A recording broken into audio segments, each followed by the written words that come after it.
Class 12th के chapter हमने matrix start किया हुआ था। ये उसका जो है उस वीडियो का पार्ट नंबर 3 है।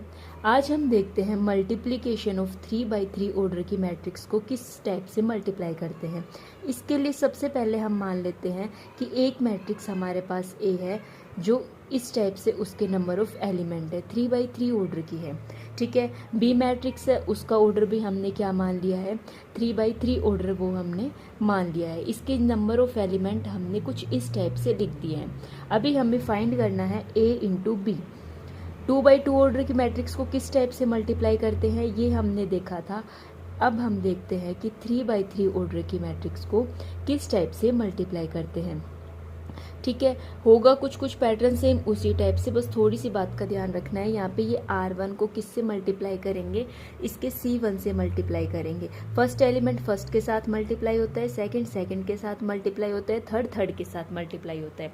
जब 1 को 1 के साथ मल्टीप्लाई करेंगे तो 1 आ जाएगा, 2 को 1 के साथ मल्टीप्लाई करेंगे 2 आ जाएगा, 0 को -1 के साथ मल्टीप्लाई करेंगे तो 0 आ जाएगा।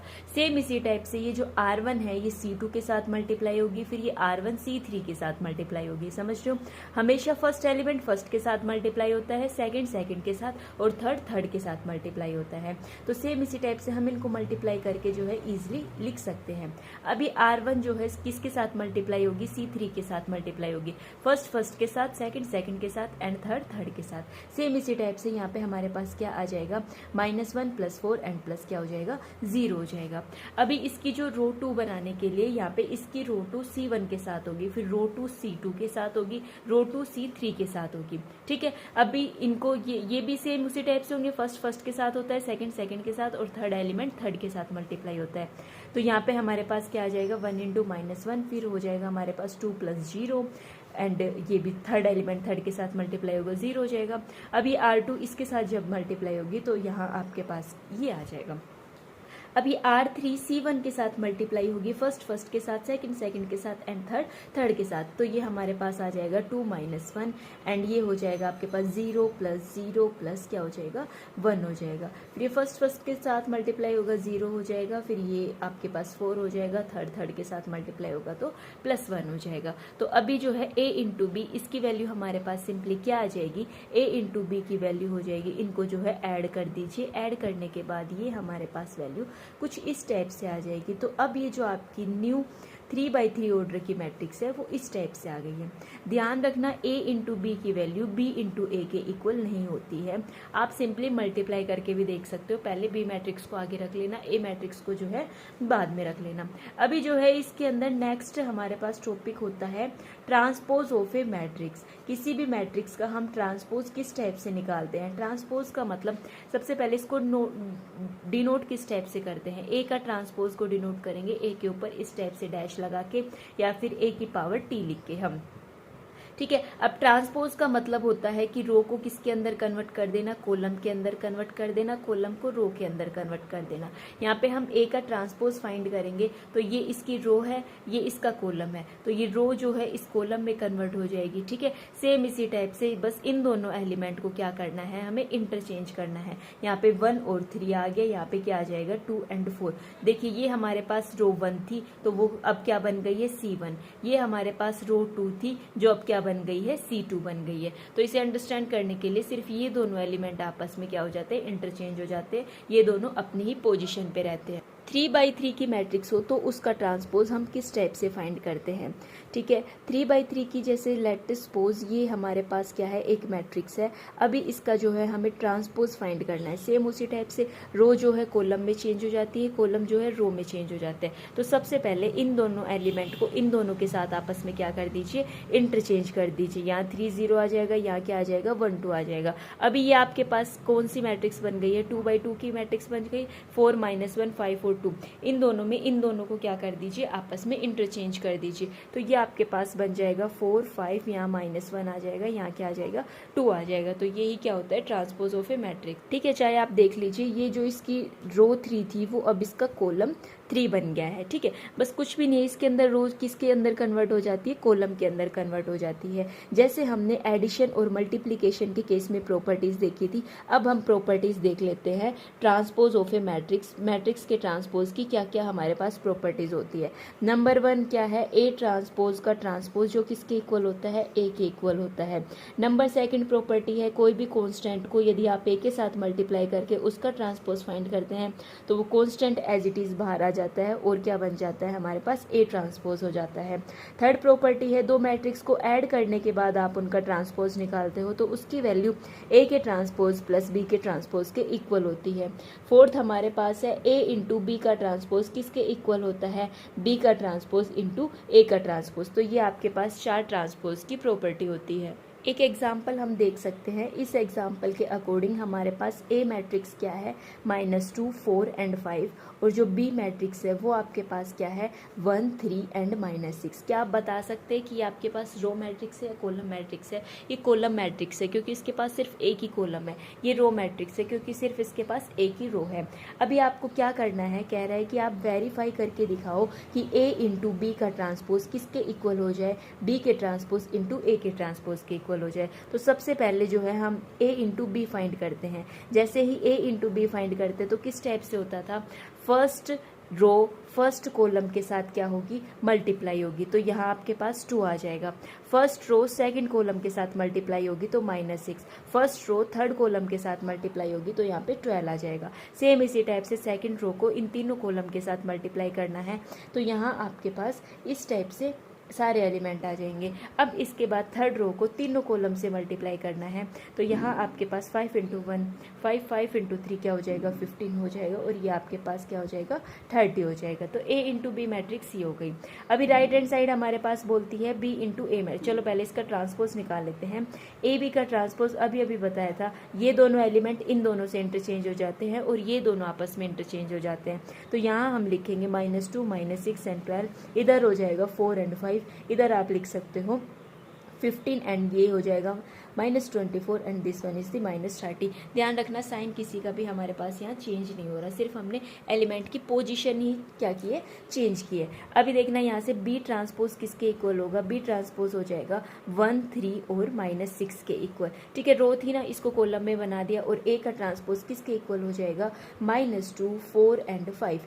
जब आप B transpose into A transpose जब आप फाइंड करोगे तो किस टाइप से करते हैं, फर्स्ट रो इन तीनों के साथ मल्टीप्लाई होगी, सेकंड रो इन तीनों कॉलम के साथ मल्टीप्लाई होगी, सेम इसी टाइप से थर्ड रो इन तीनों कॉलम के साथ क्या होगी, मल्टीप्लाई होगी। जब आप इनको सिंपली मल्टीप्लाई करके देखेंगे तो आपके पास -2, 4 एंड 5 आ जाएगा। फिर 3 को मल्टीप्लाई करना है, -6, 12 एंड 15 हो जाएगा। ये कंप्लीट मैट्रिक्स आ जाएगी। इसके बाद आपके आता है कि symmetric and the skew symmetric matrix हमारे पास क्या होती है। देखो जो डेफिनेशन होती है और जो बुक की लैंग्वेज होती है वो तो आपको बुक में ही मिल जाएगी। मैं आपको बिल्कुल बेसिक लैंग्वेज में, हमारी सिंपल लैंग्वेज में एकदम समझाने की कोशिश करती हूँ। देखो सिमेट्रिक हमारे पास होता है जब ए का ट्रांसपोज ए के ही इक्वल हो जाता है तो वो सिमेट्रिक होगी, लेकिन जब ए का ट्रांसपोज -ए के इक्वल होगा तो वो आपकी क्या हो जाएगी, स्क्यू सिमेट्रिक मैट्रिक्स हो जाएगी। कल ही हमने देखा था कि ए मैट्रिक्स को मैं किस टाइप से लिखती हूँ, AIJ से लिखती हूँ। तो इसका मतलब है कि AIJ वो किसके इक्वल हो जाए, AJI के इक्वल हो जाए। ऐसा क्यों? क्योंकि रो को कॉलम में चेंज करना ही हमारा ट्रांसपोज कहलाता है।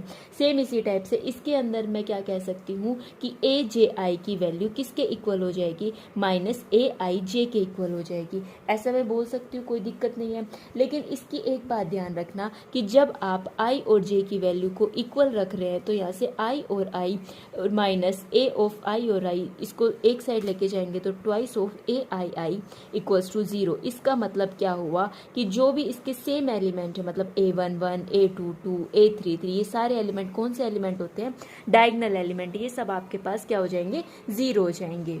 इसके बाद हमारे पास एक थ्योरम आती है, वो कहती है कि कोई भी आप स्क्वायर मैट्रिक्स को एक्सप्रेस कर सकते हो sum of symmetric and the skew symmetric matrix में। इसका मतलब क्या हुआ, जैसे ए कोई भी मैट्रिक्स है, इसको मैं sum of symmetric and the skew symmetric के अंदर क्या कर सकती हूँ, एक्सप्रेस कर सकती हूँ। ठीक है, ये क्या है, sum of the symmetric and this is the sum of skew symmetric matrix. अब ये किस टाइप से हुआ, अच्छा इसका प्रूफ अब हम देखते हैं क्या मैं ए को ऐसे लिख सकती हूँ, हाफ ऑफ ट्वाइस ऑफ ए। कोई दिक्कत की बात नहीं, 2 से 2 कैंसिल होके ए के इक्वल आ जाएगा। अभी जो इसका हाफ एज इट इज रहने दो। ए को क्या मैं ए प्लस ए लिख सकती हूँ।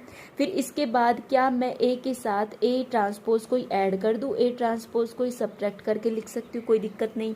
तो यहाँ से ये क्या हो जाएगा, half of A plus A transpose plus half of A minus A transpose हो जाएगा। यही चीज़ हमें प्रूफ करनी थी, ये हमारे पास क्या है, आ चुकी है। अब जब भी आपको बोले ना कि ये आपके पास क्वेश्चन किस टाइप से आएगा कि भाई ए मैट्रिक्स, ये कोई भी आपके पास मैट्रिक्स दी हुई है, इसको आप सम ऑफ सिमेट्रिक और जो स्क्यू सिमेट्रिक के अंदर क्या करके दिखाओ, एक्सप्रेस करके दिखाओ। तो आपको वो मैट्रिक्स उसका ट्रांसपोज को ऐड करके इस टाइप से लिखना है। ध्यान रखना, उसको ना कंप्लीट सोल्व मत करना, इस टाइप से लिख देना। तो वो आपकी क्या हो जाएगी, उसको एक्सप्रेस कर देंगे हम सिमेट्रिक और स्क्यू सिमेट्रिक के अंदर। अभी हम देखते हैं कि हमारे पास इन्वर्टिबल मैट्रिक्स कौन सी होती हैं। इन्वर्टिबल मैट्रिक्स वो मैट्रिक्स होती हैं जिनका हमारे पास इन्वर्स जो है एग्जिस्ट करता है। मान लिया ए कोई भी एक मैट्रिक्स है जिसका ऑर्डर हमारे पास एम ऑर्डर की कोई भी एक मैट्रिक्स है, तब वहाँ पे एक दूसरी मैट्रिक्स और एग्जिस्ट कर रही है जिसका ऑर्डर भी आपके पास एम है, then A into B equals to B into A equals to identity. I हमारे पास क्या है, आइडेंटिटी मैट्रिक्स एग्जिस्ट कर जाएगी।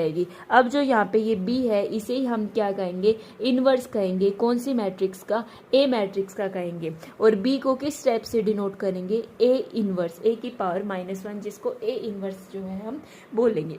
फॉर एग्जाम्पल मैंने ले लिया A की वैल्यू किसके इक्वल है, 2 3 1 2 के इक्वल है, और जो B है उसकी वैल्यू मैंने किस स्टेप से ले ली है कि 2 -3 -1 एंड 2 ले ली है।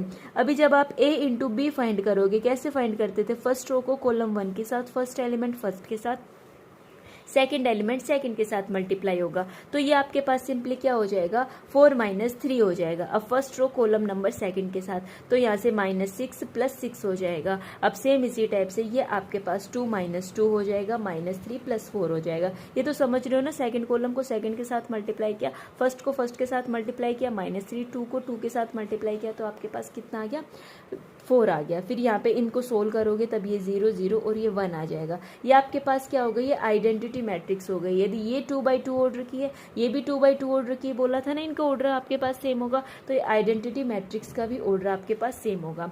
सेम इसी टाइप से यदि आप B इंटू ए फाइंड करोगे तो वो भी आपके पास क्या आ जाएगी, एक आइडेंटिटी ही मैट्रिक्स आ जाएगी। तो यहाँ से हम बोल सकते हैं A into B equals to B into A, जो आइडेंटिटी के इक्वल है। तो यहाँ पे जो B है वो क्या हो जाएगा, इनवर्स हो जाएगा किसका, A मैट्रिक्स का। इसके बाद हमारे पास एक थ्योरम होती है, वो थ्योरम कहती है कि यदि इनवर्स जो है एक स्क्वायर मैट्रिक्स का एग्जिस्ट करता है तो वो आपके पास किस टाइप से होना चाहिए, यूनिक होना चाहिए, मतलब A की इनवर्स होना चाहिए। तो इसको प्रूफ करने के लिए हम मान लेते हैं कि B और C जो है इसके 2 इनवर्स एग्जिस्ट कर रहे हैं। कौन सी मैट्रिक्स के, A मैट्रिक्स के एग्जिस्ट कर रहे हैं। अभी हमें शो क्या करके दिखाना है कि दोनों इनवर्स हमारे पास क्या हो जाए, इक्वल हो जाए।